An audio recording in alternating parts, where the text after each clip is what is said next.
Bem-vindo à aula 5 de Microbiologia do curso de Biossegurança. Hoje vamos falar de algumas medidas gerais ligadas à biossegurança e à saúde, tudo ok? E alguns pontos mais específicos. Mas antes de mais nada, ajudem o canal, gente. Por favor, ajudem eu a ter esse ânimo de fazer mais vídeos legais para vocês, que eu estou aprendendo, viu? Estou apanhando que só, mas eu prometo que eu estou melhorando cada vez mais e tentar aprender coisas novas, né? Então, acione o sino de notificação e inscreva-se no canal, né? Fiquem abertos a fazer sugestões de temas que você pode trazer, né? Estou querendo ver se na próxima semana eu faço um sobre imunidade de rebanho. O que é uma imunidade de rebanho? Tranquilo? Mas vamos começar a aula de hoje, né? A aula de hoje eu vou trazer um conto de fadas da Disney para vocês, tudo ok? A Bela Adormecida, né? Então vamos lá. Era uma vez um rei e uma rainha que tiveram uma filha, Aurora, né? E no dia do batizado de Aurora, o que aconteceu? Eles chamaram o reino todinho. Todo mundo do reino foi convidado, exceto Malévola. Com ódio no coração, Malévola foi para o batizado e lançou uma praga na pobrezinha da Aurora. Disse o quê? Você, quando tiver 15 anos, você vai morrer. Aí uma fada que estava lá, para evitar que a Aurora morresse, mudou o feitiço da Malévola, dizendo que ela não morreria. Ela dormiria. Porém, né, para isso acontecer, a Aurora tinha que furar o dedo numa roca. Então o que o rei fez? Ele destruiu todas as rocas do reino. Certo? Então, ó, usarei as medidas preventivas primárias para quê? Para salvar minha filha. Então ele fez isso, ó, destruiu todas as rocas. Ó. Faça a relação lá na frente. Porém, Malévola, que não era boba que nada, disse, ó, não adianta usar as medidas, eu ganharei. E o que ela fez? Numa torre do castelo de Aurora, ela deixou uma roca lá. E quando a Aurora entrou, ela furou o dedo e, puf, caiu desmaiada e dormiu por 100 anos, até que o beijo de um amor verdadeiro a despertasse, tudo ok? Por isso que ela pergunta, papai não usou as medidas preventivas primárias? Mas o que são medidas preventivas primárias? Vamos saber já já, né? Com a nossa ementa de hoje, olha a animação, ó. Relação parasita-hospedeiro, formas de prevenção, iceberg epidemiológico, educação e prevenção e relações ecológicas, né? Tranquilo? Mas primeiro, vamos entender. Nós vimos ao longo disso daí 3 grupos de parasitas. Vimos vírus, bactérias e protozoários. E falamos de contágio de algumas doenças, que estão relacionadas com o quê? Vias de infecção, que são 4. A oral, né, pela ingestão, a cutânea, mucosa do nariz, desculpe, pela pele, a mucosa do nariz e pela genital, através da relação sexual. São as 4 vias que você pode ser contaminado por um patógeno. Tranquilo? Em relação ao oral, a forma mais comum de transmissão de uma doença, de contaminação, é a questão da água. Lembra lá da diarreia do viajante, né? Ó. Como assim, professor, a água? Você pode, primeiro, ter a contaminação pela ingestão de água, pela ingestão do alimento que teve contato com uma água contaminada, através de peixes ou frutos do mar que estavam na água contaminada, pela falta de saneamento básico. E você ainda pode ter situações em que alguns vetores de doença, febre amarela, malária, dengue, usam a água como parte do seu ciclo vital, né? Por isso que a gente escuta muito na época de chuva, limpe seu quintal, evite água parada, exatamente para evitar o quê? Parte do ciclo do mosquito, por exemplo, da dengue. Tranquilo? Porém, esse parasita no organismo, ele vai ter uma sequência, ele tem algumas características que a gente vai falar agora, certo? A primeira, o parasita ele tem uma relação evolutiva com o hospedeiro. Ixi, como assim? Ao segundo ponto, a morte do hospedeiro. Não é interessante para o parasita que o hospedeiro morra. Então o que acontece?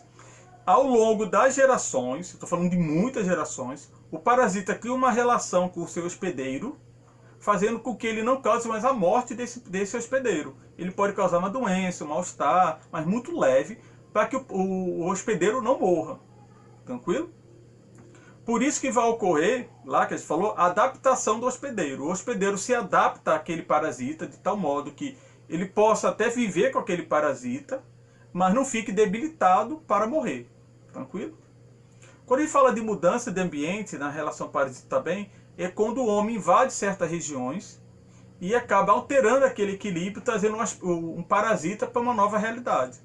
Exemplo, o calazar, dentro da natureza, ele está em equilíbrio com os seus reservatórios. O animal pode ter até o calazar, fica debilitado, mas vive razoavelmente bem. Porém, quando ele teve esse ambiente destruído, né, essa mata nativa, começou a fazer casa, o calazar precisou se adaptar a um outro hospedeiro. No caso, o homem e o cachorro. No caso, como a gente não é adaptado a ele, a gente tem os sintomas graves da doença, né? Por isso que a questão da mudança do ambiente. Quando nós mudamos o ambiente, podemos trazer algumas doenças que estavam lá bem equilibradas para a nossa realidade, fazendo com que elas fiquem perigosas, né? O exemplo mais clássico é o calazar, tudo ok?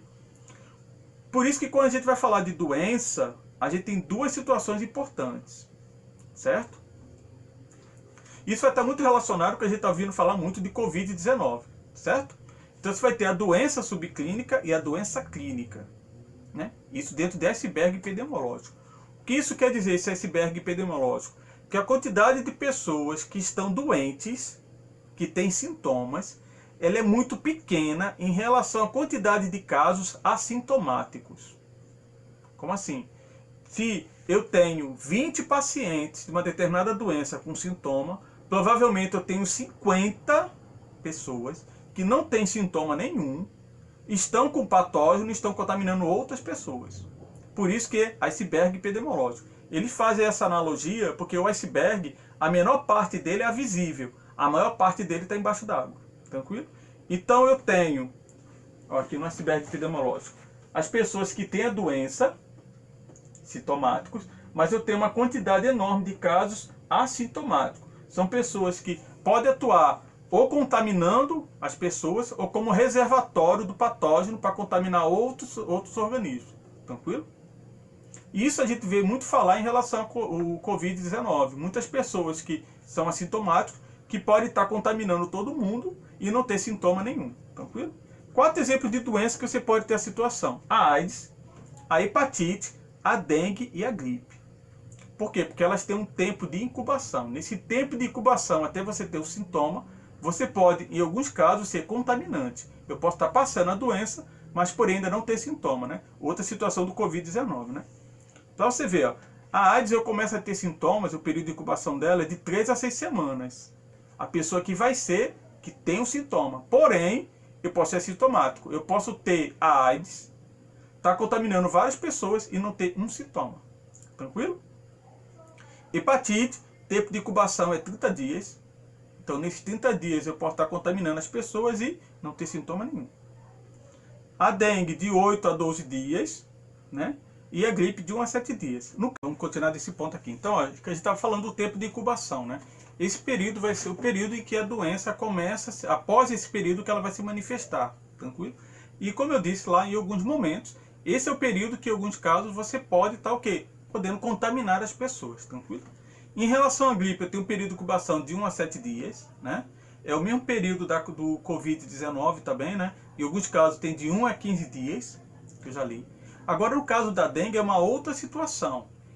No caso da dengue, a minha forma de contágio é através de contaminar os mosquitos que vão transmitir a dengue, certo? Exemplo, eu vou para uma região que não tem dengue, mas tem um mosquito lá, normal. Se esse mosquito não tiver contato com nenhum paciente que tenha dengue, ele não vai ter o patógeno da dengue, então vai ser só um mosquito normal. Se eu tô lá com dengue, sem ter sintoma, e o mosquito me pica, né? Ele suca meu sangue, ele vai receber o quê? Ele vai receber o patógeno. Aí ele fica infectado e vai contaminar outras pessoas com a dengue, tranquilo? Então aqui no caso eu sou o reservatório da doença, tranquilo? Por isso que a gente vai falar de duas coisas em relação à saúde, ó. A saúde preventiva e a saúde curativa. O que é a saúde preventiva? Vão ser ações que são realizadas para evitar o desenvolvimento da doença. Exemplo, se eu quero evitar ter diabetes no futuro, o que eu faço? Melhoro a minha alimentação, corto o açúcar, não fumo, faço exercício físico, evito bebida. Então são formas de eu prevenir o meu organismo para que ele não adquira a doença no futuro, tranquilo? Em geral, o governo não se preocupava muito com a preventiva. Ele se preocupava com a curativa. O que é a curativa? É o tratamento da doença. Ah, eu tenho diabetes, então agora eu vou me preocupar em tratar a diabetes. Então não se falava muito de evitar a doença. Com as unidades de saúde da família, surgiram muitos trabalhos, muitas atividades que atuam em saúde preventiva. Grupos de idosos para fazer exercício físico, terapia ocupacional, são formas de evitar futuras doenças lá na frente, tranquilo? Porém, ainda há um custo muito grande no investimento na saúde curativa. Se a gente investisse mais na preventiva, o custo na curativa seria bem menor, tranquilo? Para evitar dentro de saúde preventiva, nós vamos ter o quê? As medidas preventivas, tranquilo? Como a gente viu lá. Então, ó, nós temos 3 tipos de medidas preventivas. A primária, secundária e terciária.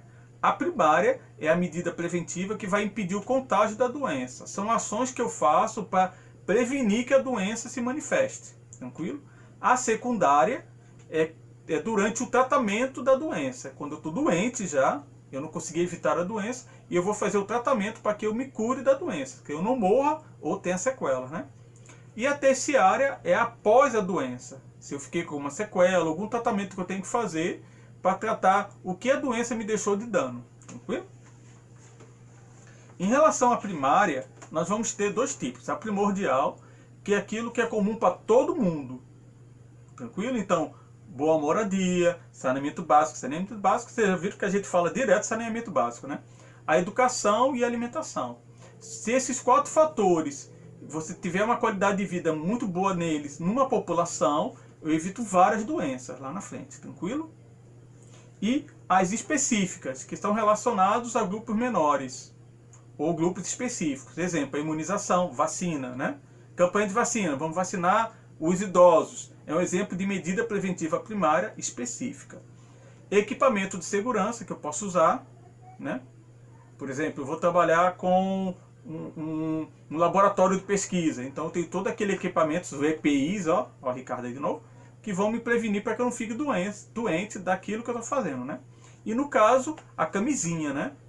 É um exemplo de um equipamento ou de um objeto que você usa para prevenir algumas doenças, certo? Tranquilo? Outra ação também da específica é o controle do vetor. É quando eu combato, por exemplo, o mosquito da dengue. É um exemplo de quê? De medida preventiva primária específica. Lembrando que a maioria dessas medidas de combater o vetor vai usar inseticida.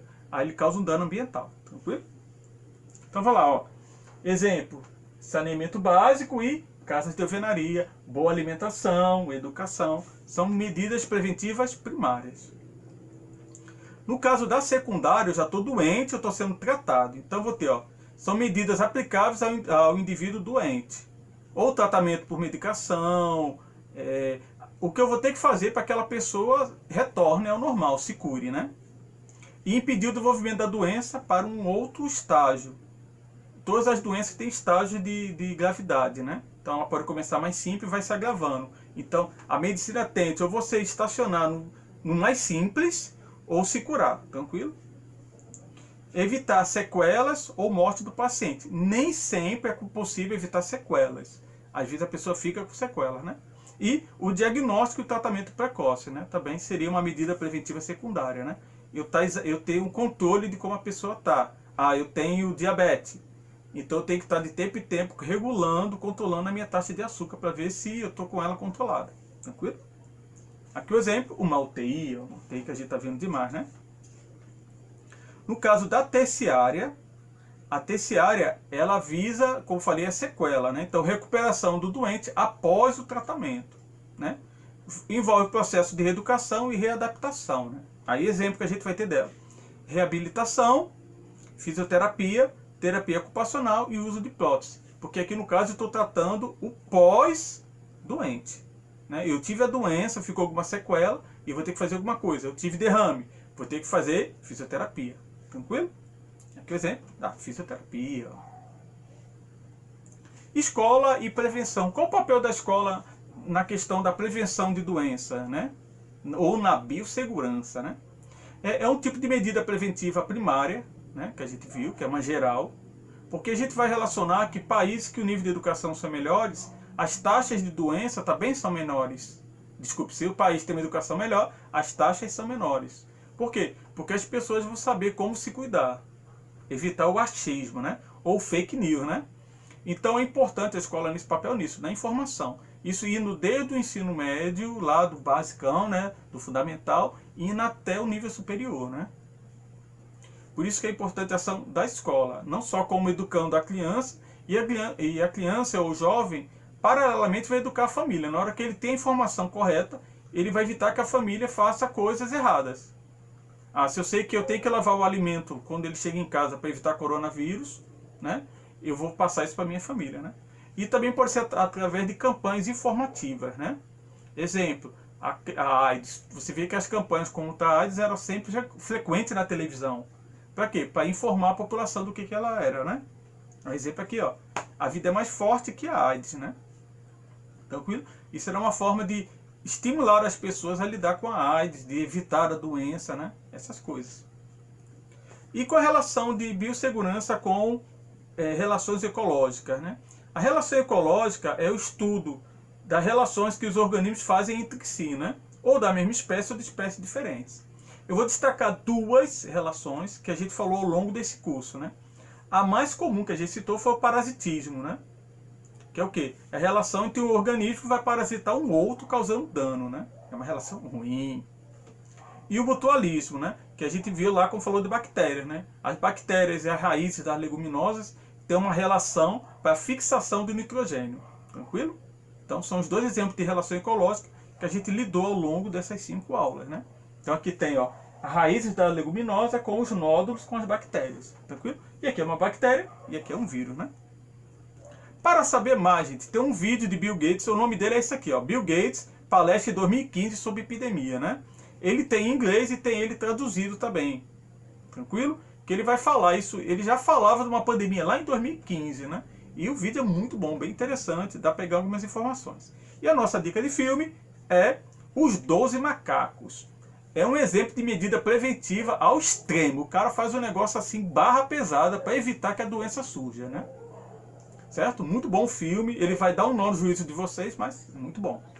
E como mensagem para vocês, a maior riqueza é a saúde, gente. Obrigado pelo curso, cheiro no coração, foi muito bom essas 5 aulas com vocês, aprendi muito, né?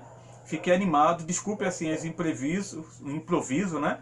Mas assim, você viu meu estudo é meio improvisado e tô apanhando ainda para gravar, mas eu vou tentar melhorar, tô vendo o que eu apego de material, né? Eu pego de material para conseguir fazer um trabalho melhor, tudo ok? Então, ó, cheiro no coração, boa semana para vocês, obrigado pela participação no curso, obrigado pelos feedbacks, né? E tudo de bom para vocês, e como eu disse, cheiro no coração. Quiser se inscrever no canal para dar uma força, sugestão de outros temas, né? Próxima semana eu vou fazer um sobre imunidade de rebanho, para a gente falar um pouco sobre isso, né? E como a Inglaterra tentou fazer imunidade de rebanho lá e o que aconteceu, né? Tudo de bom para vocês e até mais. Tchau, tchau.